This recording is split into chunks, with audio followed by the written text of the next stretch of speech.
Namaskar, Namo Namaha. Today we are going to discuss the topic traders in derivative market.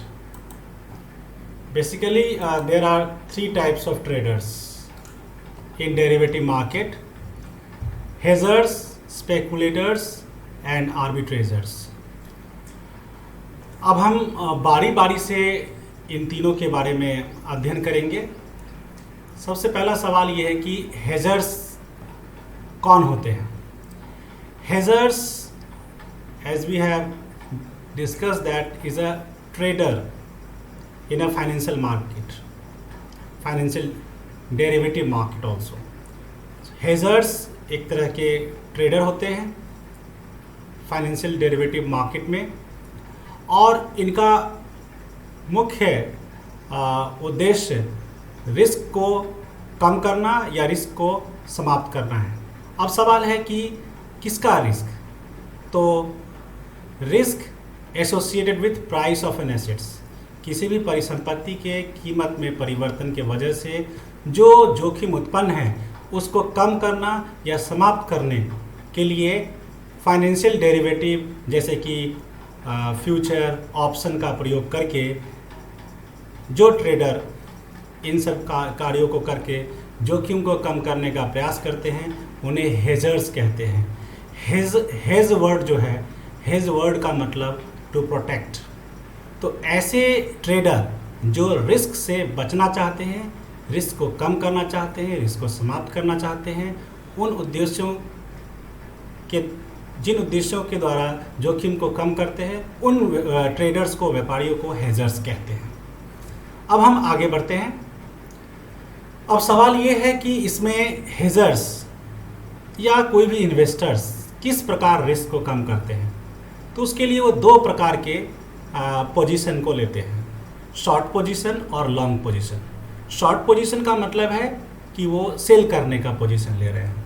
Long position का मतलब है कि वो purchase करने का पोजीशन ले रहे हैं। और ये दोनों पोजीशन एक साथ लेने के बाद हेजर्स रिस्क को कम कर पाते हैं या समाप्त कर पाते हैं। कैसे? तो शॉर्ट पोजीशन लिया है उन्होंने सेल करने का, और लॉन्ग पोजीशन लिया है बाय करने का। प्राइस किसी भी डायरेक्शन में मूवमेंट हो, प्रॉफिट और लॉस शॉर्ट पोजीशन लेने से हो सकता है कि प्रॉफिट हो, तो लॉन्ग पोजीशन लेने से हो सकता है उसी केस में लॉस हो। तो ये प्रॉफिट एंड लॉस जो है ऑफसेट हो जाते हैं। तो इस प्रकार जो है रिस्क कम हो जाता है। अब सवाल ये है कि हेजर्स कौन से डेरिवेटिव का प्रयोग करते हैं।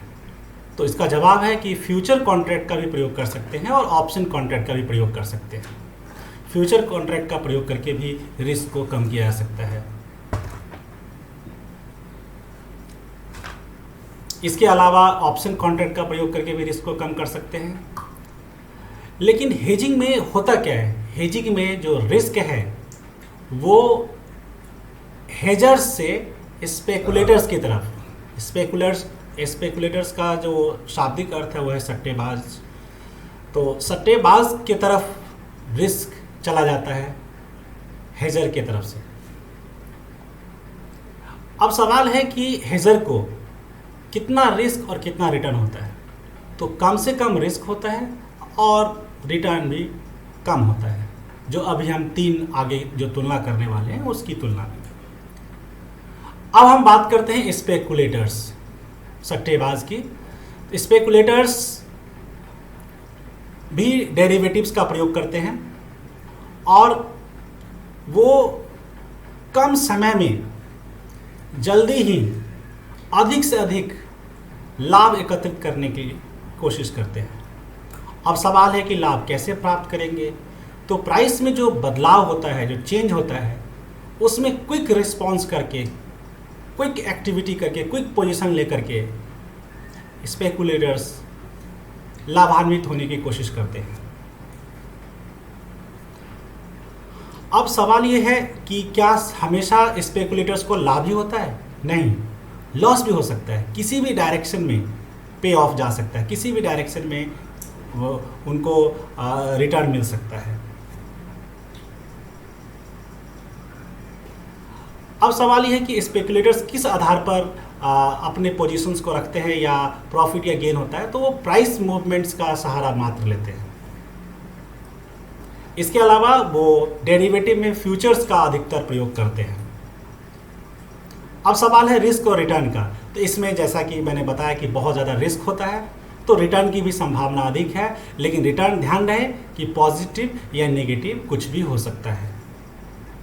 अब हम तीसरे और आखिरी पॉइंट की बात करते हैं, आर्बिट्रेजर्स की बात करते हैं। आर्बिट्रेजर्स एक ऐसा ट्रेडर होता है जो बाइंग एंड सेलिंग एक्टिविटी एक साथ करता है और एक साथ करने के बाद वो लाभ प्राप्त करता है। लेकिन ध्यान रहे कि बाइंग एंड सेलिंग एक्टिविटी एक साथ करने पर उसको कोई जोखिम नहीं होता है। इसमें एक बात का जरूर ध्यान रहे कि ज़ीरो रिस्क होता है, लेकिन रिटर्न हमेशा पॉजिटिव होता है। Arbitrators are those traders who take advantage of any discrepancy in pricing and exploit it to bring in equilibrium. Discrepancy का मतलब है गैप, और ये गैप जो है प्राइस में गैप हो सकता है, टाइम का गैप हो सकता है। तो डिस्क्रिपेंसी इन प्राइसिंग, यहाँ पर तो प्राइसिंग का गैप है। यदि दो मार्केट है, मार्केट ए और बी, मार्केट ए में प्राइस कम है और मार्केट बी में प्राइस ज़्यादा है, तो नॉर्मली कोई भी ट्रेडर क्या करेगा, जहाँ सस्ता है वहाँ खरीदेगा और जहाँ महंगा है वहाँ बेचेगा। लेकिन इस एक्टिविटी को करने में जितना कम समय लेगा उसका रिटर्न उतना ही पॉजिटिव होगा। लेकिन सवाल ये कि क्या खरीदने और बेचने की प्रक्रिया हमेशा सतत रूप से, निरंतर रूप से चलती रहेगी? नहीं, ये प्रक्रिया तब तक चलती रहेगी जब तक दोनों बाजार में प्राइस सेम ना हो जाए, मतलब इक्विलिब्रियम ना हो जाए। तो अब सवाल ये है कि ये आर्बिट्रेजर किस प्रकार से बाजार का फ़ायदा उठाता है। तो मैंने पहले ही बताया कि कुछ भी अंतर होना चाहिए, या तो टाइम का फ़र्क होना चाहिए, या प्राइस का फ़र्क होना चाहिए, या दो मार्केट का फ़र्क होना चाहिए। तो उस केस में आर्बिट्रेजर जो है वो रिटर्न कमाने की संभावना रखते हैं। टाइम का मैंने अभी चर्चा किया ही, इसमें टाइम की बात है इस पॉइंट में। अब जैसा कि मैंने अभी इस आर्बिट्रेजर को समझाते समय शुरू में बोला था कि इसमें ज़ीरो रिस्क होता है, इसलिए इस पॉइंट में लिखा गया है risk less profit. Simultaneous means एक साथ, तो simultaneous buying and selling of securities to get risk less profit, ये एक बहुत ही अच्छा डेफिनेशन है आर्बिट्रेजर के लिए। जैसा कि हम ये कंक्लूड करते हैं कि इसमें आर्बिट्रेजर में ज़ीरो रिस्क होता है, लेकिन रिटर्न हमेशा पॉजिटिव होता है। तो अभी हमने इस लेक्चर में ये समझा कि हेजर्स, स्पेकुलेटर्स और आर्बिट्रेजर्स में क्या फ़र्क है। स्टूडेंट्स, यदि आपको कॉन्ट्रैक्ट के बारे में, ऑप्शन कॉन्ट्रैक्ट के बारे में, फ्यूचर कॉन्ट्रैक्ट के बारे में, डेरिवेटिव्स के बारे में नॉलेज ना हो, तो वो वीडियो पहले ही अपलोड हो चुका है यूट्यूब पर। कृपया उसको देखने के पश्चात ही इस लेक्चर को समझें। धन्यवाद, बहुत बहुत धन्यवाद। अब हम विदा लेते हैं।